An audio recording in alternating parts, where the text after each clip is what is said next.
best pro wrestling podcast. What a week it's been. So much to talk about.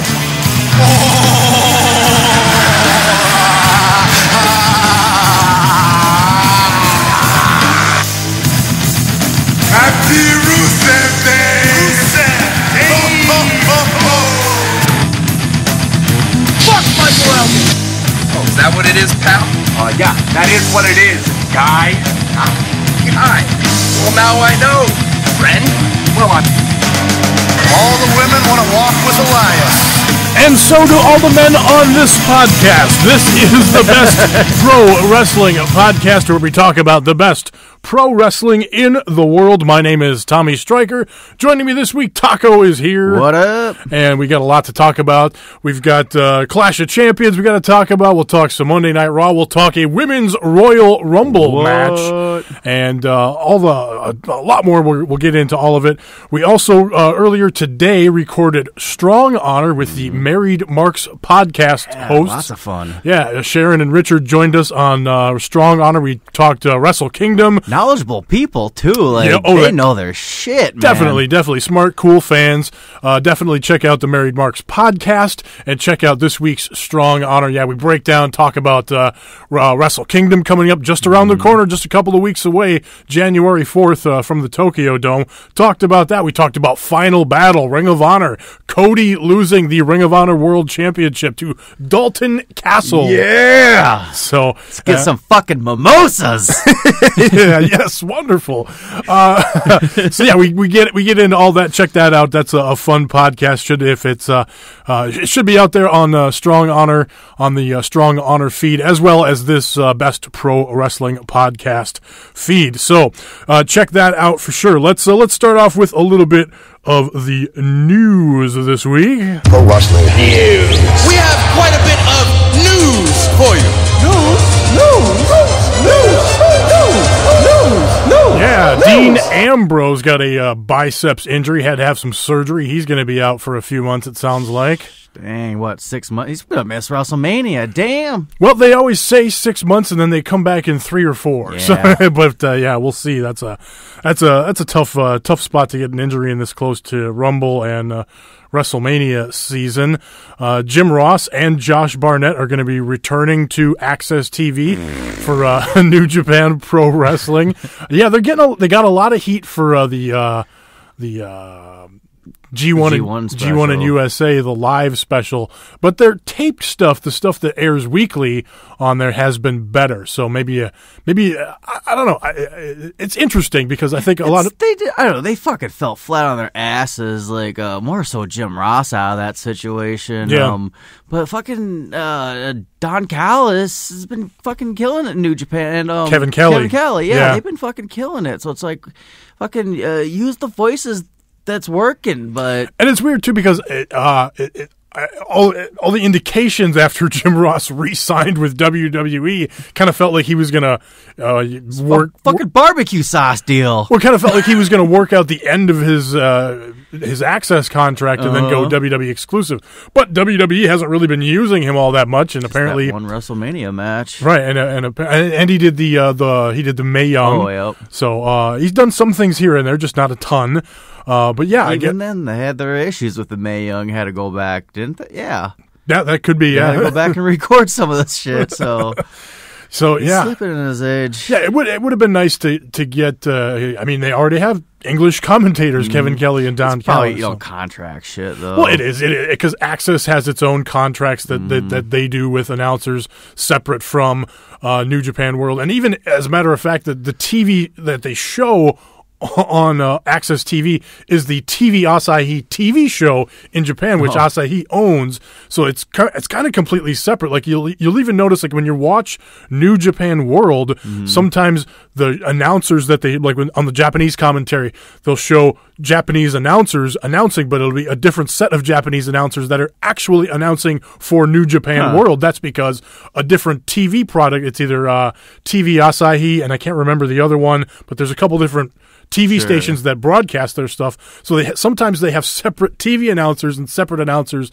that just do New Japan World. Okay. So it really depends on who has the TV rights for it in Japan and how it gets transferred to, the announcers' rights. Or obviously, Access TV hires the announcers to do the English commentary for the Access TV show. It's not really tied into what goes on New Japan World, unfortunately, for some people. But then there's a lot of people that love Jim Ross and Jim Bar. I'm hoping, I'm going to hope for the positive on these two, and hopefully they kick it up in the next gear and realize that it's not just a side job, promo that they're working with now. It's got a lot of heat this year. So, and like I said, I have enjoyed the two of them on the taped shows when it's not live. So just something chemistry wise wasn't there. Jim Ross was off of his game or something, obviously. But like I've liked it on the taped shows. I like Josh Barnett's style. I like him a lot. So and Jim Ross is JR. So I mean, he's not as good as he once was, but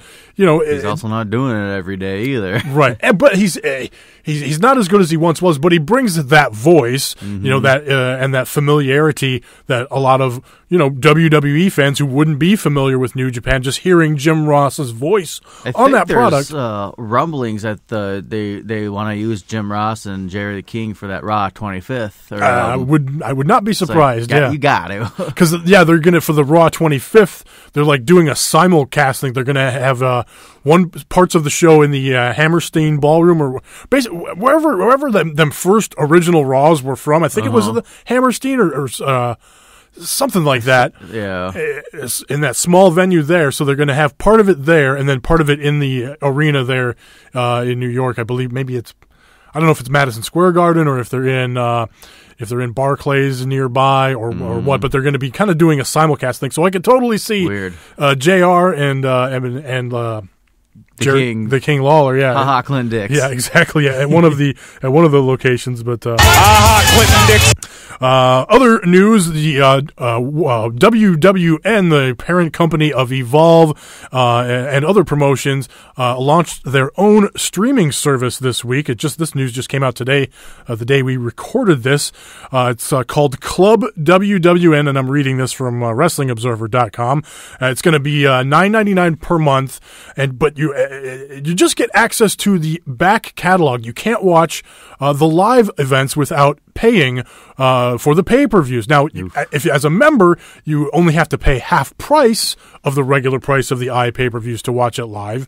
And you that's regarding every promotion, not just Evolve, though. Correct. It's let me see here. Ooh, that's kind of rough. It's Evolve, Shine, Style Battle, FIP, Dragon Gate USA, and other WWN promotions. But I think the two big ones being Evolve and Shine there. And you do get the entire back catalog of all the promotions, and you can watch the newest pay-per-views on a 2-week delay without paying any extra. So it is weird that you pay the $9.99, but you don't get the live pay-per-views unless you pay half price. It's still a decent deal, I guess, if you're going to watch like a whole weekend of stuff. But if I want to watch Evolve and one of the other the Dragon's Gate, let's just say. I have to pay fucking 50%. I want to talk about it as it's current, especially in our podcast world. There's so many of us out there. If we're talking about old material, you might as well listen to fucking the Fans Podcast Rewind. Right. There's that.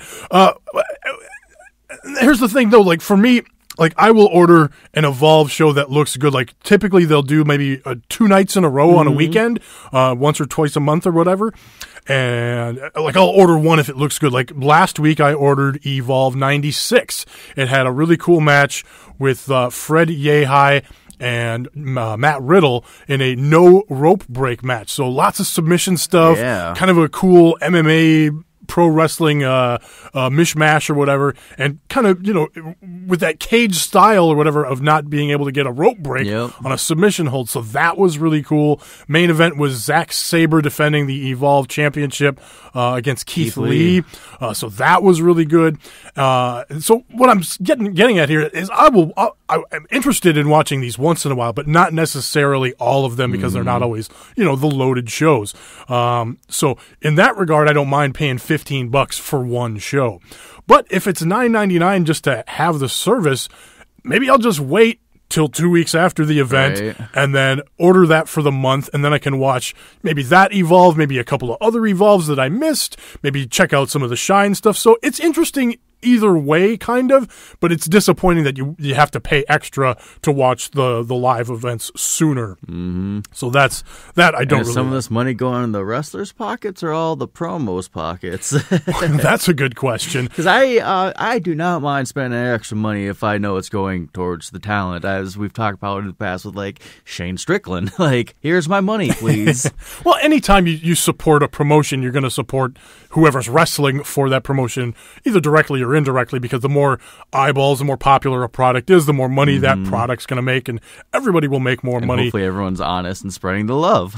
Exactly. And in this day and age, you can't really run, a shady promotion and get away with it with the way things are on social media and everything. It's tough, though, because, like, there's just so much out there, and just no matter what the streaming service is, $9.99 is that sweet spot for consumers. Yeah, but everybody else has the ability pretty much to watch things live, or at least close to live. Look how successful Russell Circus became out of nowhere, and that was all through Twitch, which you get a free subscription with on your Amazon Prime account. So, and Tommy Dreamer's House of Hardcore is on there now. So it's just like there's other options out there too. So it's gonna be really hard to want to justify subscribing $9.99 a month and then drop another $8 a month for this pay-per-view, or another $15. Well, I guess 50% off. So that's just another $8 a month when I know I'm getting all this other shit out there too, and you can watch it. You can with a lot of the same people. right, exactly. So it's just like you gotta sweeten up your deal a little bit. Like,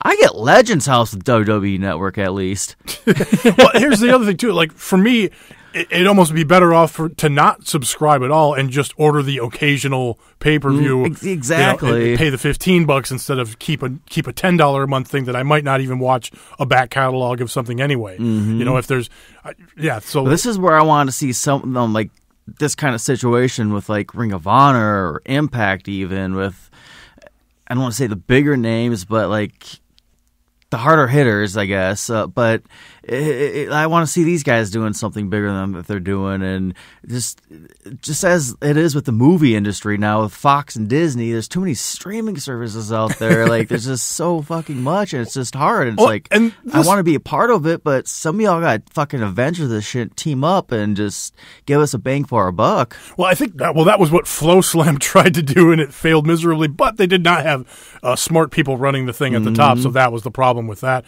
right off the bat. But I think, maybe somewhere down the line, maybe an ability to watch these things more live will occur. But I think this is a decent parallel movement, getting away from the Flow Slam thing, doing their own streaming things, making their back catalogs available for a price, but you can still order the pay-per-views.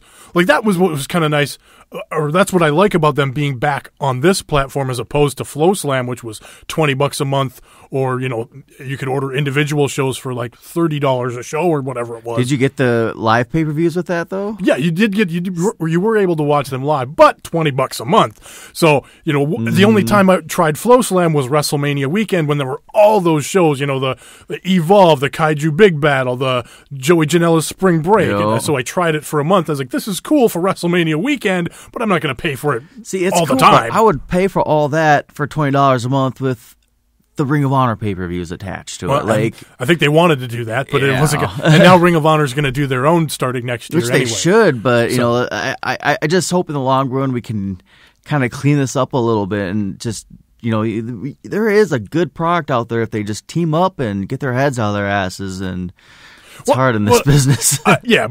What I was getting at, though, is I don't mind paying $15 for one show once a month or once every other month, because I'm not checking out all the Evolve stuff. But if I see a card that's like, oh, this looks cool, I'll check it out. What also is going to help a company like Evolve, they got to up those production values a little bit. I watched Evolve 96. Also, last week we talked about that CZW show I watched, and I watched that on the High Spots network, which is also $9.99. But the High Spots Network, you can't watch anything live, but they got a cool back catalog. Lots of PWG, the CZW stuff is on there. There's all those interview shows, the shoot interviews, Kevin Steen show. I think the Best Friends have a show on there. Probably. So you can dive into. There's tons of stuff. We should start a show on High Spots. Yeah, we should. But anyway, getting back to the Evolve, the production values of Evolve were like really bad compared to I shouldn't say really bad, but CZW was good. Good audio, good video, good graphics. Okay, those are the good That's basic. weird to say for CZW. Like, you don't think about that with them. I was not expecting the production value I got from CZW. Now, like with Rev Pro, I've complained about their production values. It's mostly audio issues with Rev Pro. Same thing here with Evolve. The audio issues early got better later in the show. Like early in the show, you couldn't even hear the announcers over the crowd, which was a small crowd, by the way.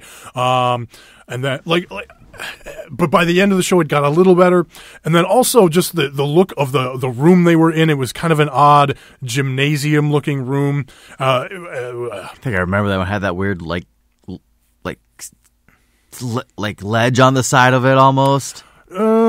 No, I'm talking Evolve here now. They had risers or whatever, but it was kind of a gray room and crowd kind of sparse. Like I felt like there was a better crowd at that first wrestling show we went to at a VFW. Yeah. But I mean, that was a smaller venue and people were packed in. This was a bigger room where people were a little more spread out, but I still felt that like there were maybe only 300 or 400 people there. And I feel like they could have really you got Zack Sabre Jr., Keith Lee, all these other indie names on the show. And I was kind of dogging on Evolve a little bit there, but I really enjoyed the way this show was structured. The first three matches were called prelims, and they were awesome. They were guys that were that had been on a few shows but not regulars yet, facing guys that were new guys. And so they structured the show to start with quote prelims and then move into some tag team stuff, some mid card things, cool. And then moved into the more important championship matches. And it felt like a real fight show. It was just You're watching Bellator or UFC, kind of, yeah, but pro wrestling. Yes, that's awesome. So almost like what a New Japan does, but on an indie level in the United States, but different too, just different, even different from what a New Japan does. So, like I said, I like the idea of what they're doing, but the presentation just gotta up it a little bit better. Just a little bit better production. You think with all that Flow Slam money that they scammed out of that company, they'd up those production values a little bit, but nevertheless. All right, let's move along here. Should we start with Clash of Champions, or do you want to start with Raw? Let's start with Raw and the combined Clash and Smackdown. Sounds good. Let's get into Monday Night Raw. Monday Night Raw!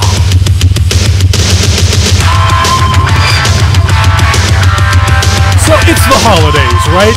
And it feels like sometimes WWE mails it in on the holidays. I feel like the fan interest was not there for Raw and SmackDown this week. I didn't watch Raw and SmackDown until Wednesday this week, and I didn't hear, other than the announcement of the Women's Royal Rumble match. We'll talk about that in a minute. Other than that announcement, didn't really hear a lot of buzz out of Monday Night Raw. Really nothing negative about Raw or SmackDown. It was just it's holiday. Yeah, and they weren't bad shows. No. There wasn't a lot of buzz going on. So let's start with the Women's Royal Rumble announcement. Biggest news coming out of Raw this past week. They built the whole show around not the whole show, but they built up that big main event, the 6-woman match between the Absolution versus Bayley, Sasha Banks, and Mickie James. They had the match. Babyfaces got the win. Well, it was a DQ because they were triple teaming on Sasha Banks. The Absolution was, so it ended up being a DQ. They did that finish twice on the show, which, I don't know about the heels beating down the baby faces, causing the disqualification finish happening twice on a show as being a positive thing. But anyway, Stephanie comes out, makes the announcement.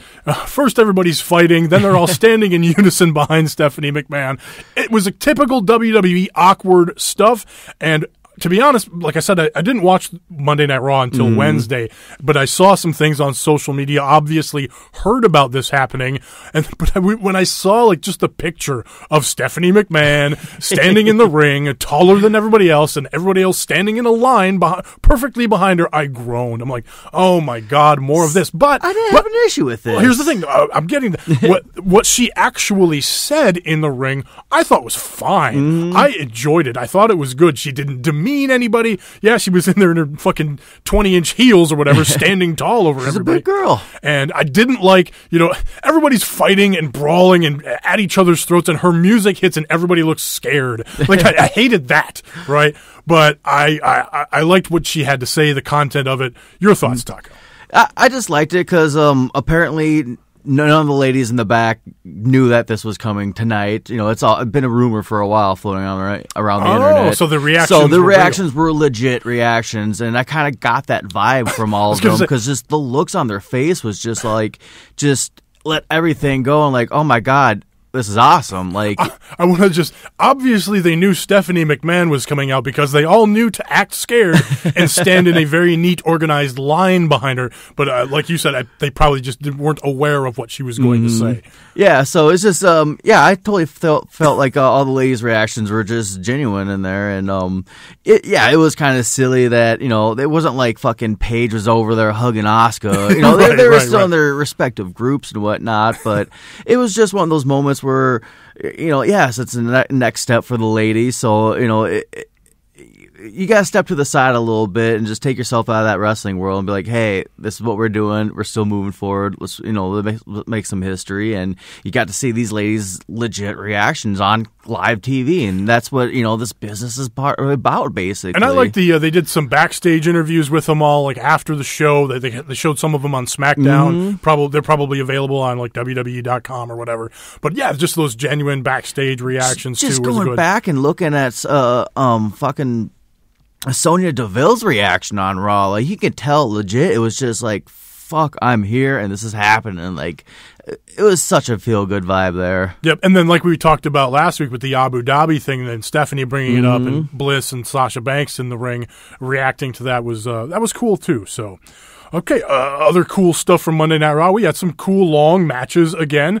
We had the story between the Seth Rollins, Dean Ambrose, and the Jason Jordan angle. Jason Jordan wanting to get his hands on Samoa Joe and him, weaseling his way into the match with Seth Rollins or whatever again. Again, a good long match. Rollins gets the win with the knee after throwing Jason Jordan into Samoa Joe at ringside. Samoa Joe attacks Rollins after the match, and then we had the tag match later in the show. What was that again? That was Samoa Joe and the Bar versus Rollins and Jason Jordan. So yeah, Kurt Angle teaming Jason Jordan up with the two Shield members, and that was where we saw it was weird because Ambrose had his elbow all wrapped up, came out, did the match, and it felt like the way it's funny because I don't know the timeline on here because again I didn't watch till Wednesday, so I don't know. Obviously something was going on with it because he had his elbow all wrapped up going into the match. But then the way they did the finish made it seem like, oh my God, something just happened now, and boom, we're going to go to the finish. Like with an awkward. I feel like him coming out on stage, he was a little bit awkward with that hand a little bit. Like came out and then you could tell like. Just when adrenaline kicked in, and he did nothing in the match. Very minimal. The tag team, the match was all about. Oh my God, I have to tag Ambrose. And they did a really good job building it up. And I was like, oh my God, and they never did. He never tagged Ambrose. And they did the finish and the awkward brogue kick, and boom, 1, 2, 3. And so the way they structured that match, it was like, oh my God, we're going to get this epic hot tag, and we never got it. Right. And it almost felt like. Oh my God, he organically got injured in the match, even though he came out with the thing like uber taped up. Right. He took that because it was the spot where Rollins dived onto everybody at ringside. Yeah. And, oh my God, he accidentally dived onto his own partner. And then Joe finishing the job and back. Right, yeah. That's right. Because they were getting examined by the medical guy, and the bar and everybody comes in. And I gotta say though, this whole thing though, like I don't like him right now, Jason Jordan, but that's why I like him. Like he's legit. Like he needs to start being like that preppy kid, like when he's not in his wrestling gear, just cocky, pompous, just kind of a piece of shit, because he's basically that, like, oh, my dad is a lawyer kind of mentality. Like, it's him right now. And it's just like, it's just driving me nuts. And he thinks he's hot shit, even though he never wins. But he's having these long matches. It's just, it's paying off. You know, it's not the greatest, but he's slowly becoming a heel, and I like it. But I hate it. We had Cedric Alexander versus Drew Gulak in they've been building this up over a number of weeks. Of course, the Rich Swann throwing a wrench in the gears opened the opportunity here for Cedric Alexander. I've been enjoying Gulak interactions with Enzo, him calling him my best friend, and then Enzo in the back talking with Nia like, I don't know what everybody's talking about friends. He's my employee. He works for me. He's part of the Zo train.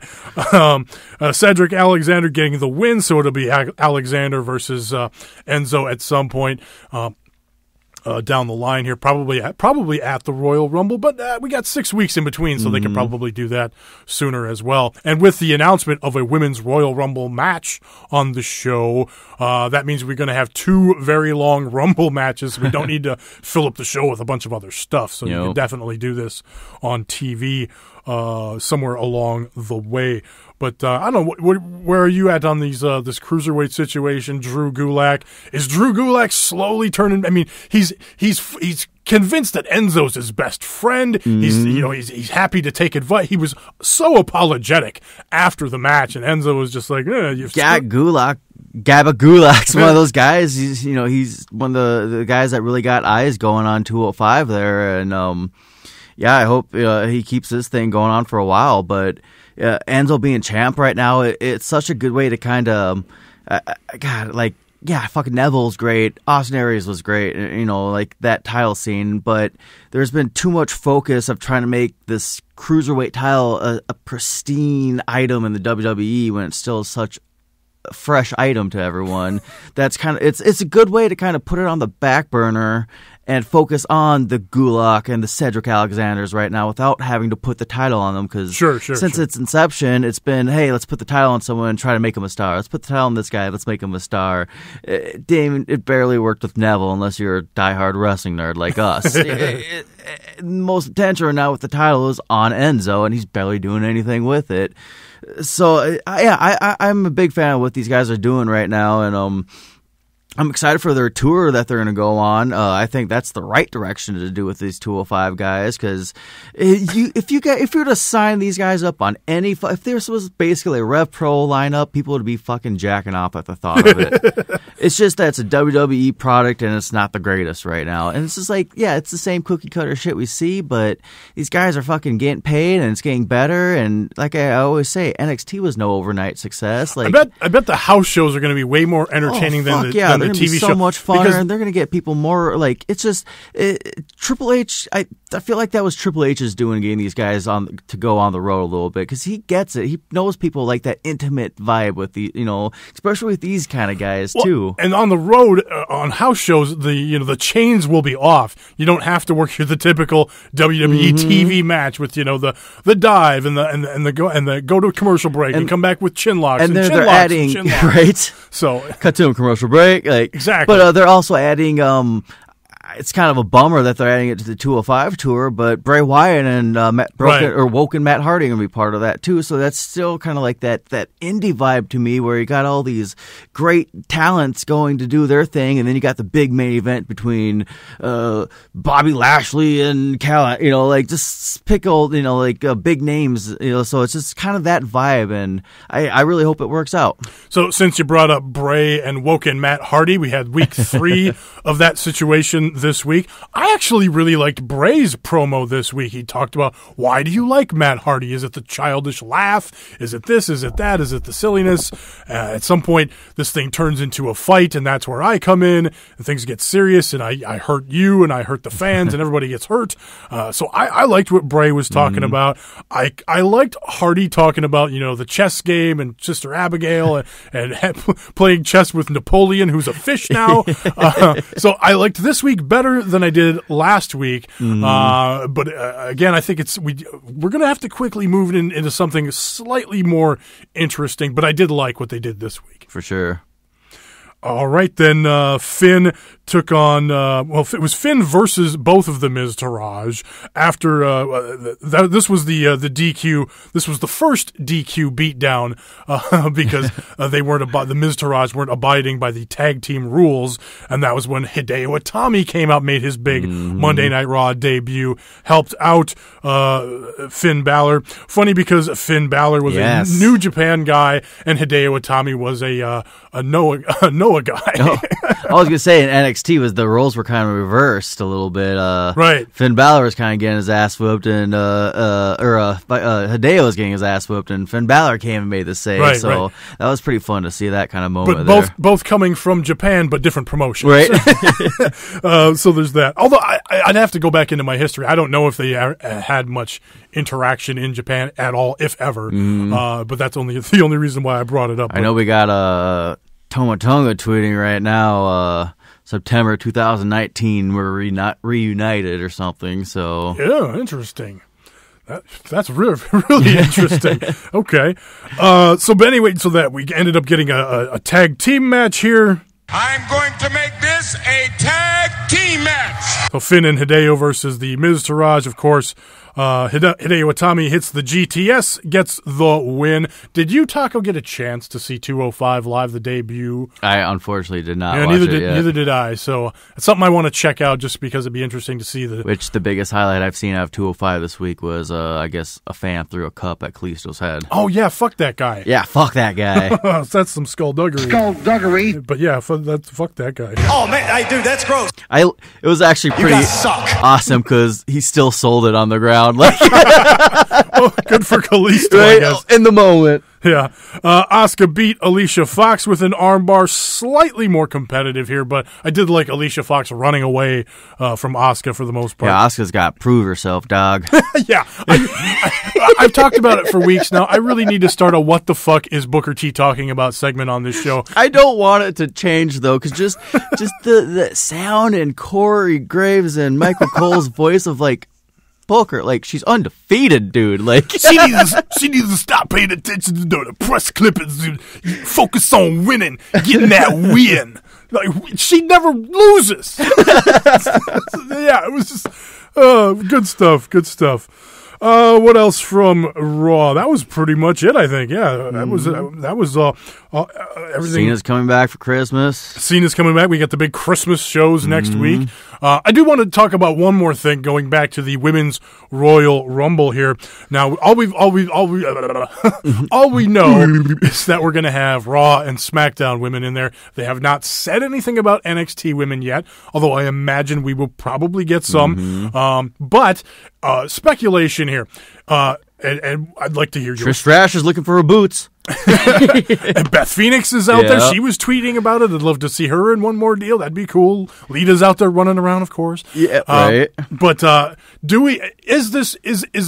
is this progress no matter what? In other words, so the men's Royal Rumble is always 30 men, a new wrestler every 2 minutes, or basically they've done variations of it, but that's pretty much what it's been over the last several years. So is it a slight if it's less than 30 women and a shorter interval between women coming out? They need to keep it exactly the same to avoid agree. all that issues. If you're going to have fucking Charlotte and Sasha tearing each other up at a Hell in a Cell match, fucking the first ever women's Money in the Bank, don't cut corners. Give them 100%. Like, they're going to fucking rock it. You got 11 women on Raw. Take out the champ. You got 10. You got another, 9 women on SmackDown, let's just say. Take out the champ, another 8.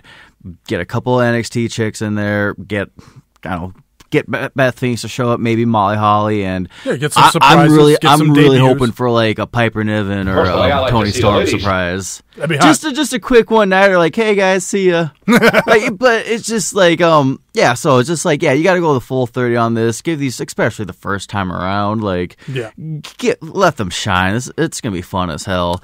No middle rope shit. I want over the top. Oh fuck yeah, no, they wouldn't do that. And I was super excited too with Clash of the Champions that they kept it a lumberjack match. Lumberjill just sounds so fucking silly. Okay, it does. It does. And I pretty much said it for comedic purposes on the podcast last week.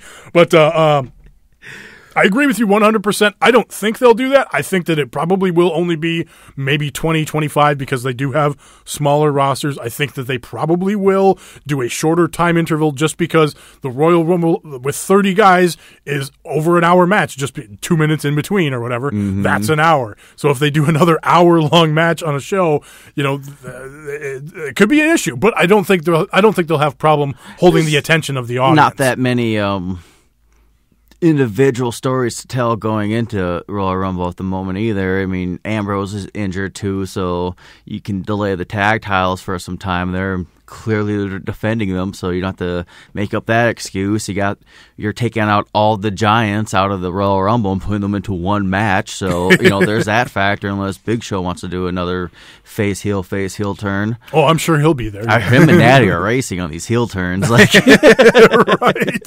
Yeah, what will she be for this one? But yeah, they're making some interesting moves here that I definitely like it. And you got the big, like all the people, like the big stars, they're taking out. Kane's not going to go on his rampage, unfortunately, unless he does appear. You're not going to have everyone booing because AJ Styles didn't fucking win it. So you took care of that factor there. And so, yeah, like I said, I'm still kind of on the gender wagon winning, even with his fucking titties flopping out. Keep on sucking. Only in the sense I just want like a KO to win. Somebody odd. Yeah, that'd be a little more fun. I don't want a Randy Orton or Roman Reigns. No. But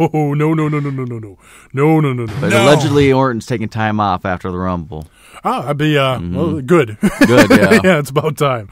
All right, let's move on. Let's talk Clash of Champions and Smackdown Live. Change the subject. Smackdown Live. I can be a superhero. I'm going to make this a tag team match. Secret.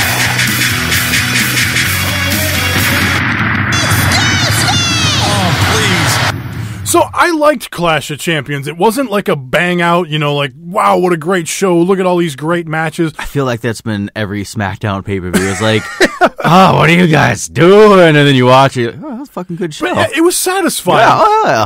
And I think mostly because, obviously AJ retaining the title versus Jinder. The Jinder story is one they've been telling all year. And it was very satisfying just to see, yes, fine, he finally beat him. He withstood the bullshit beat him with his floppy tits. With the Singh brothers and all of that. So that was a feel-good story there.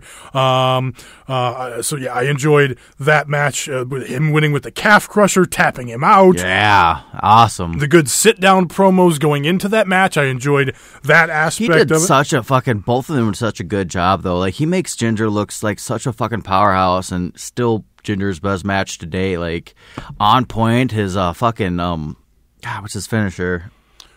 Styles Clash? No, Jinder's. Oh, the Colossus. The Colossus, yeah, like, that was fucking brutal, man. Like, I popped out of my seat for that one. I thought it was over. Yeah, kicked out of the Colossus. Man, good story there. Good show. Yeah, and hitting that Styles Clash on one of the Singh brothers on the floor, that was another fun little spot. So yeah, him withstanding or overcoming the odds with the numbers game out there against him. So yeah, a lot of fun there. The semi-main event, Kevin Owens and Sami Zayn versus Randy Orton and Shinsuke Nakamura, the Shane Daniel Bryan stuff. Told you Bryan was going to take a bump in this match. See Shane poke him in the eye? Yeah, I remember that. And it wasn't really a bump. He fell onto Shane. So there was that. But yeah, I like that they both had plausible deniability in the match. They both had a story to tell, and I like how they explained it on SmackDown. Like Shane saying, I didn't realize it at the time that you tripped and that you were pushed into me or whatever, but I know that now, and just that tension there still between the two. But then I also liked Shane saying, okay, Daniel, it's your show, you run the show tonight, and I'm out of here. So there's obviously the tension. I don't want you turned to your daddy. Yeah. And I like that aspect of it, too. Daniel Bryan talking about, like, look, this is about an opportunity, and it's not about the authority figures, and you're kind of becoming that guy, Shane McMahon. And Shane McMahon, you know, Shane McMahon is a horrible actor and horrible at delivering lines, but for some reason it worked here because of the tension, because of Daniel Bryan making such great points, and Shane O'Mac looking upset, but then kind of acquiescing, saying, you know what, Daniel Bryan, fine, this is your show, you run the show, and I've got some things to think about. He didn't say that, but that was, you know, the vibe I get from SmackDown. So, and cool with, again, the thing that jumps out to me is that Shane keeps talking about, like, oh, if they would have just lost, I could have fired them. Well, you're in charge. You can just fire them anyway. So there's that whole logic gap in the whole damn thing. Well, I even liked Kevin Owens and Sami Zayn go in the back with the champagne, like, hey, man, we got you a drink. I don't drink. Hey, but, yeah, team up. He's like, I'm not your team. I'm doing what's right. Like, you know, like, no, fuck you guys. I'm doing what's right. I should fire you myself. It's like, everything you say is wrong, he says, basically. So still being the heels. Yeah. Breezango lost to the Bludgeon Brothers. We have shame. 6 months of fashion files pissed away. It's some ring apron rhinoplasty at play in this match from the Bludgeon Brothers onto Tyler Breeze. That was fun. But Bludgeon Brothers getting the quick win with the up is down, down is up. No follow-up on SmackDown this week, unfortunately. Charlotte versus Natalya in the Lumberjack match for the women's title. Charlotte winning with the figure eight. Natalya with the odd speech afterward. Right. It felt like a retirement thing, but it was like, why would this be? It was such a heel turn. It was such a weird, it wasn't a good match. It was like, why save the weird speech or the retirement style speech for an epic match? So, but and there wasn't any follow up on that either. So I guess we'll stay tuned on that. But yeah, happy to see Charlotte retain. We have the tag match between Charlotte and Naomi versus a couple of the Rayatata squad on SmackDown Live, with Naomi getting the win with the funky weapon, i.e. the rear view. So Naomi being the first one to enter the Women's Royal Rumble. A little bit of news there with, and of course it's pretty much gonna be everybody but the champions in the Women's Royal Rumble, pretty much there. So, but yeah, still cool to see Naomi get her finisher out there and do a little work on Sarah Logan there. I don't think we talked about her drop kick last week to Sarah Logan and Liv Tyler when she just came bolting from the back and just did that double. Oh God, she rocked them chicks. Yeah. Naomi's got she's got a little stank behind them kicks. So at least some of them, not them rapid kicks that she does. Jumping kicks or whatever. Who's your early favorite for this female Royal Rumble to win? Boy, I don't know. I mean, Nia Jax, of course.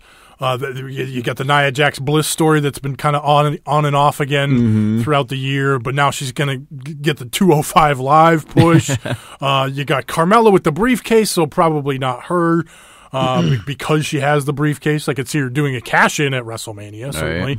Right. Who else? I mean, Becky Lynch is out there.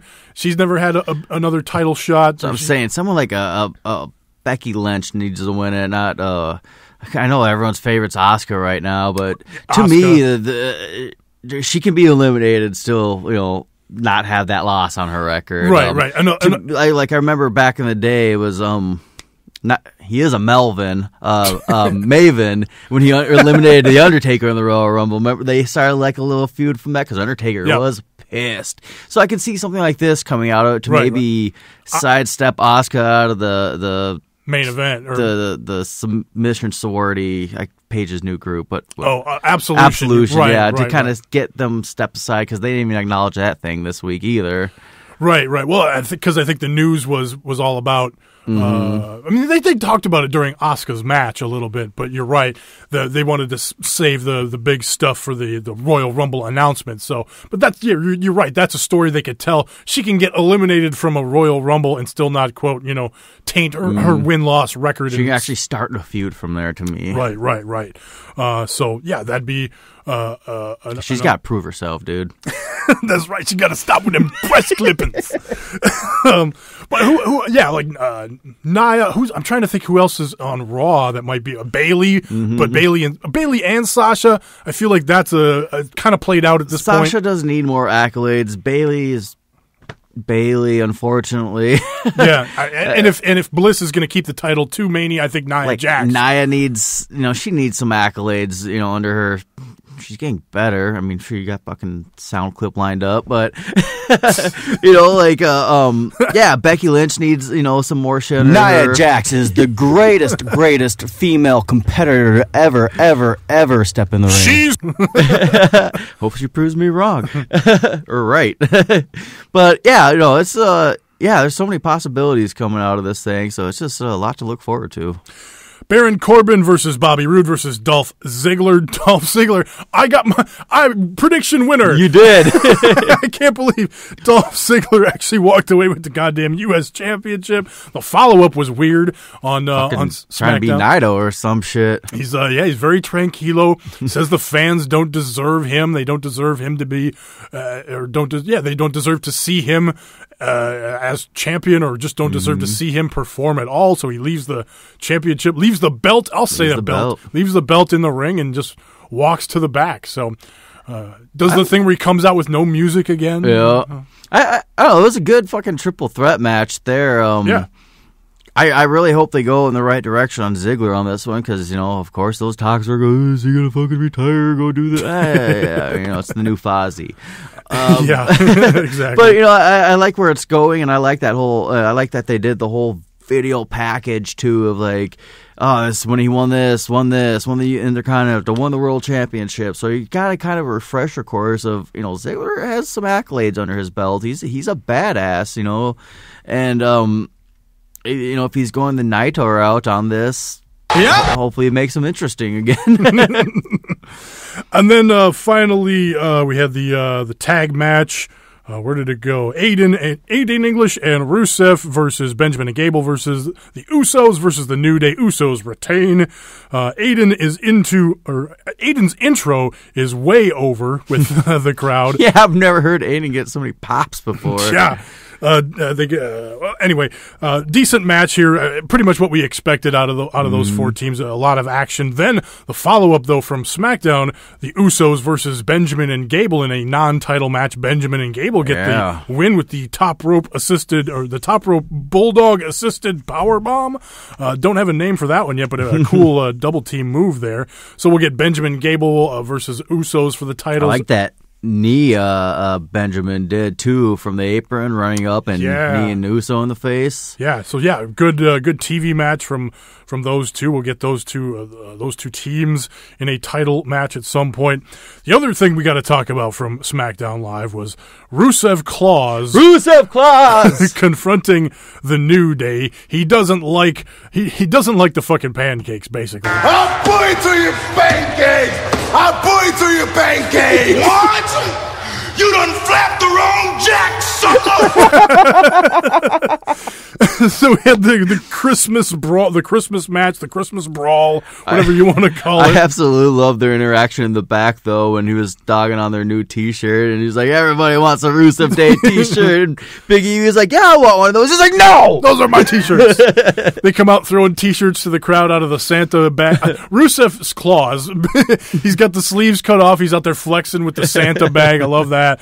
New Day steals the bag and start throwing T-shirts to the crowd. They find his underwear in there that says Happy Rusev Day on it, which was great. Happy Rusev Day! Rusev Day! I absolutely loved Rusev telling Aiden English to take that nose off. Nobody likes noses.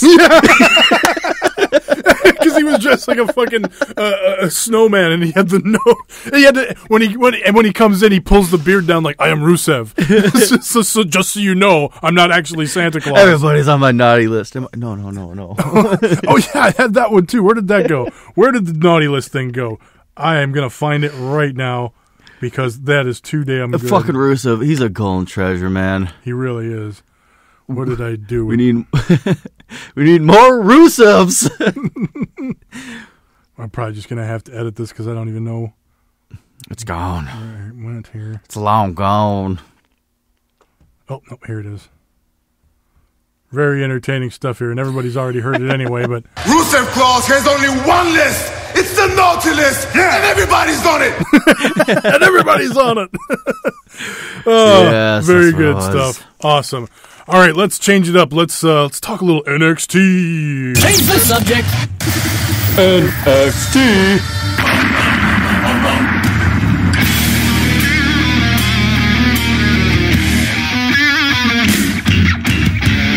Big show for NXT this week. They did a good job building it up, and we had a couple of really interesting matches. 3 interesting matches here. 3 good matches with results that meant something, and so let's get into it. The opening match from the show, Eric Young and Killian Dane, Sanity, defend the Tag Team Championships versus the Undisputed Era, Kyle O'Reilly and Bobby Fish.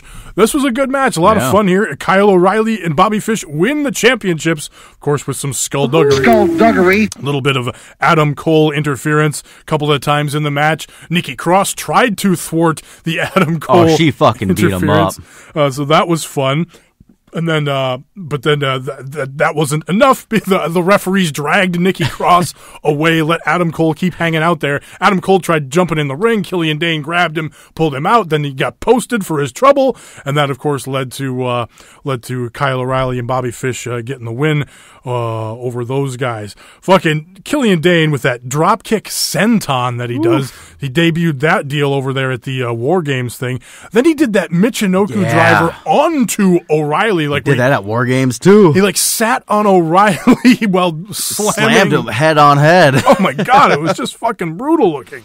Just insane. So we got a tag team title change there for the Undisputed Era guys. So interesting stuff. We had the Roderick Strong rerun, basically the same video package that we had before, because it was going to be Roderick Strong versus Lars Sullivan on this week's show to determine who's going to be the last guy in the 4-way next week in the 4-way number 1 contenders match. Lars. So it was Lars who got the win with the freak accident. So he'll be Lars. He'll be joining the 4-way with Aleister Black, Johnny Gargano, and Killian Dane next week. So makes you curious, taking the tag team championships off of Killian Dane and Eric Young so he can be in this 4-way number 1 contenders match. So there's that. Well, they were doing the Freebird rule too. I think it's just because of his little head injury. Right. I like that combo though between those 4 guys. It's unique. It's leaves you questioning almost. Yeah. Any one of those guys could win. Of course, you got to think about too. Andrade Cien Almas, the heel in the situation, so that kind of eliminates some of the heel guys in there. But I mean, really, all of these guys are pretty much baby faces. Lars Sullivan could go either way. Obviously, he was a heel today versus Roderick Strong, but against Andrade Cien Almas, he'd be a babyface. Killian Dane, Sanity started off as heels, but they were definitely babyfaces today against Kyle O'Reilly and Bobby Fish. Johnny Gargano, 100% white meat babyface all day. And then Aleister Black on that crazy winning streak. Everybody loves Aleister Black. So really, any of these guys could win. So it'll be a fun show next week to check that out and see what happens. Then we had a video package from the Street Profits. They were spreading their street knowledge amongst fans. And the video said that was happening last week for some reason. So I didn't really understand what they were doing, but they were having fun with the fans nevertheless. Heavy Machinery find the sports entertainer's Corvette outside of the Performance Center, and I forgot to load this one up too. So now I got to go find that thing. So pretty much they were just walking around back with their camera doing exactly what Street Profits were doing 2 weeks ago. But I do like that they're walking up to the building, they're holding their cell phone camera or whatever, and they're like, "Ooh, what's this Corvette parked in the way?" No, that's a Maserati. But we should move that. We should squat that car up and move it out of the way so somebody else can park here. And then of course the sports entertainers come out and they're like, "Hey, that's our car." But maybe someday you'll be able to afford a car like this, but not quite like this. So I like the interaction here. Fucking stakes and weights guys. They're like, let's fucking, what's his name? Otis Dozovic. He's like, why are we doing all this jaw jacket? Smacks his shoulder. Let's just have a match right now. I just love all the smacking of the shoulder. And I wish we could fucking just send his face to you right now through the microphone. It was just, this dude, man, like, we need more steaks and weights, all right? Oh, is that what it is, pal? Yeah, that is what it is, guy. Guy. Well, now I know. Friend? Well, I'm glad that both of you know, chiefs. I really enjoyed that interaction, too. Then, finally, Tyler Bate versus Pete Dunne, the third match between these two. Of course, the UK Championship Tournament earlier in the year. The rematch on WrestleMania weekend where Pete Dunne beat Tyler Bate. So, the rubber match here. Wow, what a match. Yeah. Just go watch it. I'm not going to try to explain some of the shit that was in this match, but just a very well-paced match, working the mat wrestling, but not in a boring way. It's always interesting. I will say it was slow-paced, but lured you in visually still, where you were like, what are they fucking doing? Well, and there were times where that crowd was just dead silent, but they were just so focused. They were like a Japanese crowd almost. They were just so focused on what was going on in the ring that was just... They didn't want to chant what or this. They were invested. Yeah, it was an awesome match. But yeah, by the pacing, I mean, there were the slow moments where they're just working the mat or whatever, but then it would build up to something big and oh my god, and then they would that WrestleMania take it back weekend down. match. It was kind of it was way quicker pace than this one. I'm not trying to take anything away from this one. Well, and that one was definitely the better of these. That was the best of all three. I think. I really did love that that groundwork, a lot of the finger work that fuck your fingers basically is what I can't think of his name right now. Clint Dix. The champ was doing to Tyler Bates. Right. So it was Pete Dunne. Yeah, Pete Dunne. Go out, watch that match. It was just awesome shit that you basically you would never think you would see on a WWE TV to that extent. So it was just super fun to see that. I love the spot where he stomps on his fingers, and then Tyler Bates selling it, and he acts like he's putting his finger back Crawls in all socket. the way in the corner, and the ref keeps them separate too. And then after he puts it back in, Pete Dunne ties him up again and just stomps on it again. Yep. It's just insult to injury. I forgot what the spot was. It was something along the lines with the ropes, though. But Dunne did something and just kind of turned and looked and just got that shit-eating grin he's so fucking good at. It was early in the match. They were just doing the technical back and forth, and then at one point, Dunne just gets frustrated and just kicks him in the ribs. Yes. And then he pisses Tyler Bate off, and Dunne backs off, and he's just back in the ropes like, haha, motherfucker. Yeah, I just love that little detail of just like a little quick smirk where it's like, is anyone watching me? I don't give a fuck. I'm smirking. Well, and then they do this. So Dunne's been working over the left hand fingers the whole match, and then late in the match they get into the fist fight. They're just doing the Fry Takayama fists back and forth. But then finally, Bate hits this really hard windup with the left, and it knocks Pete Dunne down. But then Tyler Bate is selling his hand because he's had his fingers worked on the whole match, and he just hit Dunne really hard. So yeah, that whole thing, lots of fun, really awesome, great match. Check it out. NXT this week. Next week, Sonya Deville is back, and she's going to challenge Ember Moon for the championship. Ooh. So yeah, even though Sonya Deville up on Raw right now in Absolution, going to challenge Ember Moon for the NXT championship. Sonya Deville getting a little bit of a push. She beat Ruby Riott in that their final NXT match or whatever, and now she's going to face Ember Moon. I think this is good because Ember Moon is obviously probably going to win here, but they did a nice job building up Sonya Deville for this little program here. Someone that's on the main roster now, but coming back for a championship shot. So it's a big spot for both Deville and Ember Moon. And Ember Moon winning kind of means something because Deville is a main roster Superstar, correct. Exactly.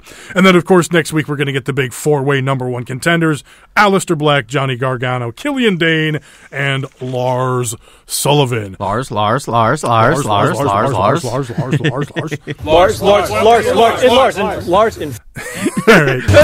Can't think of a better way to end the show. Again, you got to check out Strong Honor this week. A really great conversation with the Married Marks podcast, Shannon and Richard. Check that out. We talk Wrestle Kingdom. We talk Final Battle from Ring of Honor. So lots of fun stuff there to check out. Check check out sltdwrestling.com. Not only can you find this podcast there, but lots of fun, great fan articles, fantasy league, a predictions league, and so much more. sltdwrestling.com. Single leg takedown. Just that's what SLTD stands for. Follow the show at BPW Podcast. Follow me at Tommy Stryker, spell Stryker with a Y, and join the conversation. Check us out on Facebook, facebook.com/Best Pro Wrestling Podcast. Send us an email, bestprowrestlingpodcast@gmail.com. Taco, where can people find you? Ooh, follow me on Snapchat, Twitter, at HGREV Taco. And even though Joe is not here, you can check him out at Joe BPWP. That's Joe, Best Pro Wrestling Podcast. That's going to do it for this week. Check it out later. Isn't it BPW Joe? I think it's Joe BPWP. Oh, fucking follow us. We'll find them. Just go to the website, go to the description. It's all in there anyway. So that's going to do it. Bye. Peace. Absolutely. I'm a serious competitor. Larson. All the women want to walk with Elias. I don't get it. Why? What is this all about? Why? Rusev Claus has only one list. It's the Naughty list. Yeah. And everybody's on it.